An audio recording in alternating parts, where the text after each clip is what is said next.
રામ રામ ને જય દ્વારકાધીશ બધાય મિત્રોને। તો ચાલો મિત્રો, આજે જવાનું છે આપણે મોરબી। તો ગામડેથી હવે મોરબી જવાનું છે। તો વાગ્યા છે સવારના 6:30। તો ચાલો ફટાફટ નીકળીએ અને જોઈએ કેટલીક બસોમાં ટર્નઓવર કરવું પડે છે અને કંઈક પૂગી છે। તો ચાલો 6:30 થયા છે, ફટાફટ જઈએ। હાલો તો મિત્રો, આવી ગયા છે ગોપના પાટીએ અને બસની વાટ જોઈ છે હવે। તો ડાયરેક્ટ અહીંથી જડી જાય મોરબીની ગોપને પાટિયાથી। તો વાઇટ જોઈ છે આવે એટલે નીકળીએ। તો જુઓ આવો હે ગોપને પાટિયા નજારો અને બસની વાઇટ જોઈ છે। તો સરકારી બસ આવવાની છે અને ડાયરેક્ટ મોરબી જાય છે। તો 9:30ની આજુબાજુ આવે છે। ચાલો તો મિત્રો, આપણે બસ મળી ગઈ છે ફાઇનલી। તો ગોપને પાટિયાથી સીધી મળી ગઈ છે અને ડાયરેક્ટ હવે મોરબી જાય છે। તો ચાલો, મોજથી સીટ મળી ગઈ છે, બેઠા જઈએ અને જોતા જઈએ સિટીના બધા નજારા। જામનગર જાહે અને જામનગરથી સીધી પાછી મોરબી જાહે। તો હાવ પાછળની સીટમાં વારો આવ્યો છે, તો એ મોજથી બેઠા જઈએ છીએ બારી પાસે। અને ચાલો પૂગીએ હવે સીધા લાલપર, અને લાલપર પછી ડાયરેક્ટ જામનગર, અને જામનગર પછી ટંકારા, ધ્રોલ અને મોરબી। તો ચાલો બસ રાટો બોલાવીએ હવે ને જોઈએ હવે કેટલાક વાગે ઉગાડે છે મોરબીમાં। તો ચાલો જઈએ। 9:30 વાગે આવી હતી બસ ગોપને પાટિયાથી। ચાલો તો મિત્રો, પૂગી ગયા છે જામનગર। આ લાલપર ચોકડી પૂગી ગયા છે અને હવે એન્ટ્રી લીધી છે આપણે જામનગર અંદર। તો જાહે હવે સીધી બસ સ્ટેન્ડની અને ત્યાંથી પાછી સીધી ઉપડીએ ઘડીક વારમાં જ। તો જુઓ આવી ટ્રાફિક છે જામનગરમાં।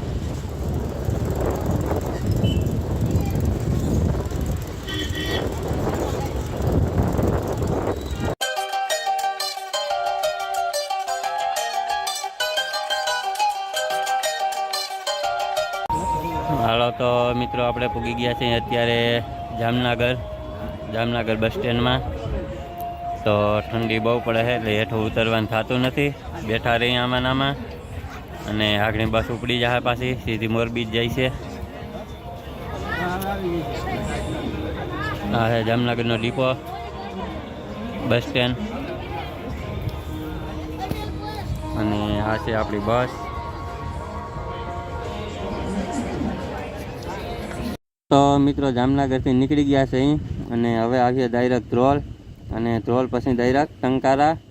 તો જો મિત્રો, નદી આવી છે અને પાણીની ડેકા દે છે અને અત્યારે ટાઈટ બહુ લાગે છે નદી પાસેથી નીકળ્યા છે એટલે। તો ઠંડી ઠંડી હવા આવે છે।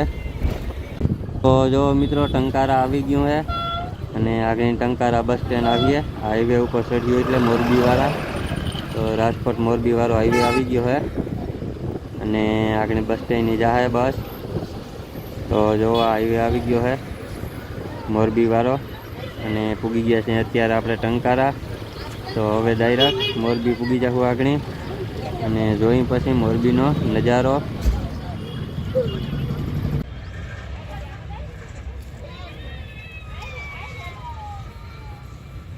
તો જો મિત્રો, આપણે પૂગી ગયા છે ટંકારા બસ સ્ટેન્ડમાં।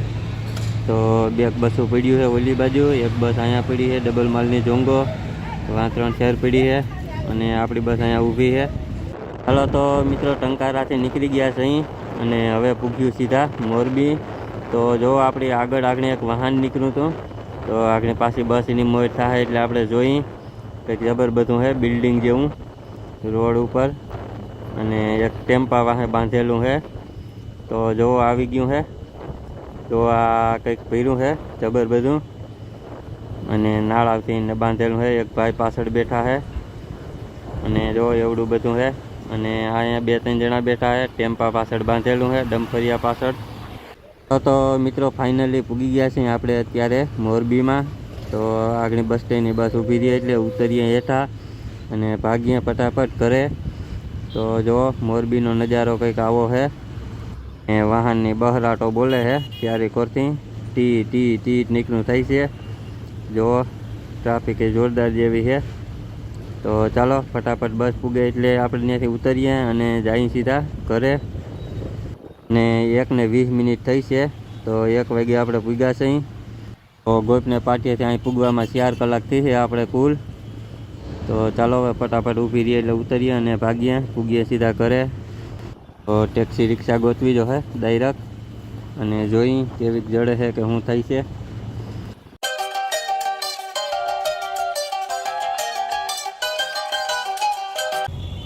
હાલો તો મિત્રો આપણે પૂગી ગયા છે મોરબી, અને બસમાંથી ઉતરીને પકડી છે ટેક્સી રિક્ષા. તો જઈએ હવે ઘર બાજુ. અને જો આવો છે મોરબીનો માહોલ બધોય, ને આપણે આવી ગયા છીએ ગામડેથી મોરબી. તો ચાલો પૂગીએ ફટાફટ ઘરે, અને આજનો બ્લોગ કરીએ આપણે અહીં હવે સમાપ્ત. ગમ્યો હોય તો લાઈક અને શેર કરી દેજો, અને ચેનલમાં નવા હો તો ચેનલને સબસ્ક્રાઈબ કરી દેજો. મળીએ ફરી પાછા નવા બ્લોગમાં. ને જો આ બાજુ મચ્છુ નદી આવી ગઈ છે, મચ્છુ તારા વહેતા પાણી. તો જો પાણી ભર્યું છે ઘણું બધું. તો ચાલો કરીએ બ્લોગને હવે સમાપ્ત.